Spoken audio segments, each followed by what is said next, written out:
push-up lifters. I have no other ideas for the titles of the days like this, which were extremely bland and boring in a sense that I just did what I had to do.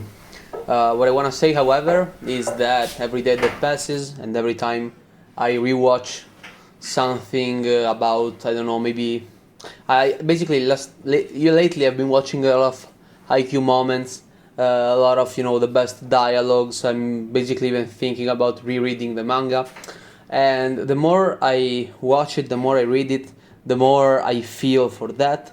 And I really suggest you all to read it or watch it. It's really enjoyable. You can't dislike it.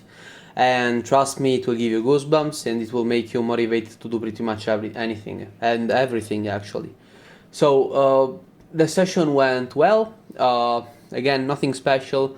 I did 95 kilograms. I really like the idea of doing my sets and then completing the missing reps with just my body weight. And another thing that I noticed is that today I've been a bit better with the depth, if you will, of my chin up. Because last time I felt like my arms weren't very extended, they were still kind of flexed. So today I try to focus a little bit more on going a little bit more down. However, it's really hard because it's like, I don't want to say that it's like the depth of the squat, because in the squat you kind of have that bounce and the real hard part of the squat is just above parallel. It's not when you're down in the hole. However, the pull-up is harder at the hole and it becomes progressively easier.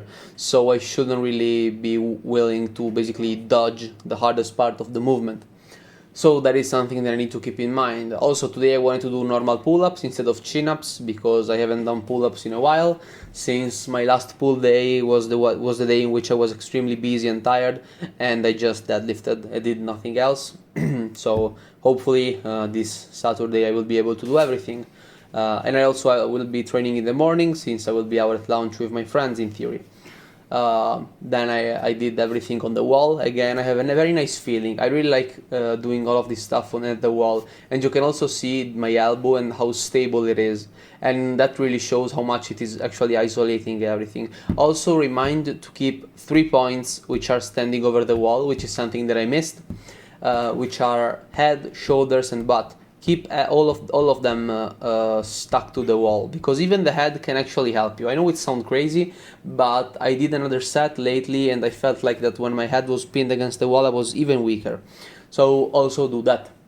Hanging leg raises. I hate training my core, but I do this for my from the psoas muscles because they're gonna help me with the squats, and another effect is getting a better core. Then I have 4 sets of barbell row, bent over rows. I just sped them up because they would be boring since they are all supersetted with the shrugs. However, they went very, very well. Next time I will use 55.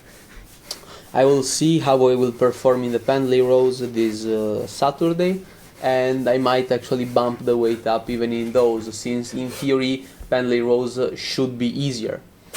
Since you are only doing the pulling movement and you aren't actually holding the weight and spending a bit of energy in that other position. On the other hand, you are more bent over because you are parallel to the floor, so that is another thing that I must take into account. So I don't really know in which you are stronger, because in the normal bent over row, which is the one I'm doing right here, your traps are actually involved, so they help a lot. Whereas the more horizontal you are, the more it's about the upper back, but not the traps. So everything else of the musculature of the upper back besides the trap. But again, the superset went fine. I mean, a thing that I always notice is how hard it actually is to pull for this movement, in the sense that I can grind the rep of the bench press since I'm pushing and I'm getting back into my normal position. However, doing a pulling movement is different, because when you pull and you are at the top, you aren't in your resting position, okay? It's basically the opposite of the bench press, because here when my hands are extended, I've already, I'm mid rep, okay? And I finish with my weight on my chest, and that is the end of the rep. However, when I bench, I finish when my hands are extended, when I can rest.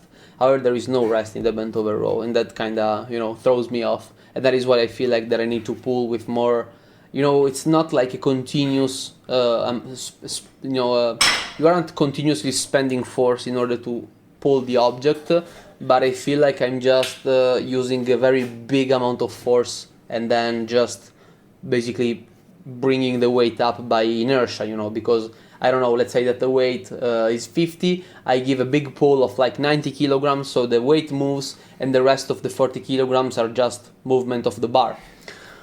But I don't know, this is just a thought of mine, I am not too sure. I also decided to change a couple of stuff for these forearm things, since I feel like I'm slightly stuck in the sense that I don't know how much it's working, so I want to try to do a day in which, as you can see, I do less reps, but they are more controlled. And that day will be the pull day, because it's the day in which I hold the most onto stuff, and it's a day where my grip is at the weakest. Because, as I said, I'm holding onto stuff. So this is the last idea that I had. Now we're gonna see how the workout went. We're gonna have all of the numbers. And as you can see here, the reps are very, very slow. I hope this will help. So we had our chin-ups. I did 5, 5, 5, then I did 3 plus 3 and 2 plus 3. Then I had my bicep curls with 10, 9, 9, 8, 8. Last time we're gonna strive for like 10, 9, 9, 8, something like that. Hanging leg raises are okay. Maybe I will try to hold the weight onto my legs and do less reps. I don't know yet. Rower went well, 12, 12, 11, 11. Shrugs, it's always the same. I'm much stronger, so I don't really need to be bothered with those. Although today I felt like I was getting tired. Then I had strict hammer curls, 9, 8, 8, 7. I did worse than the bicep curls, which actually makes sense. And I was concerned why my hammer curls were stronger than my regular curls. Rear delts, again, I don't really count them. And then forearm curl, 10 by 3. Squeeze, 10, 10, 8. Controlled the weight. That is it for today's video. See you guys in the next one.